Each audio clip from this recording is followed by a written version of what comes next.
আসসালামু আলাইকুম ওরহমাতুল্লাহি ওবারাকাতুহু। আজ আমি নিয়ে এসেছি ঢেঁড়স ভর্তা। যেহেতু নিজের বাগান কয়েকদিন পর পরে খুব সুন্দর ঢেঁড়স উঠানো যায়, তাই আমি আজ ঢেঁড়স তুলে নিয়েছি ঢেঁড়স ভর্তা করার জন্য। প্রথমে আমি ঢেঁড়সগুলোকে ভালোভাবে ধুয়ে নিয়েছি এবং পরে একটু বড় বড় করে কুচি করে নিয়েছি।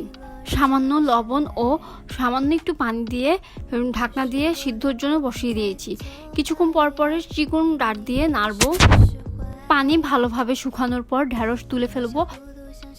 শুকনা মরিচ ভালোভাবে টালবো, তারপরে পেঁয়াজ কুচি, শুকনা মরিচ ভালোভাবে মতে ঢেঁড়স দিয়ে দিব। ঢেঁড়সটা গরম দেখে আমি হাফ চামচ দিয়ে করে নিয়েছি। আপনারা ঠান্ডা হলে হাত দিয়ে করে নেবেন। সামান্য একটু সরিষার তেল দিয়ে দিবেন, তাহলে তৈরি হয়ে গেল মজাদার ঢেঁড়স ভর্তা। ধন্যবাদ সবাইকে।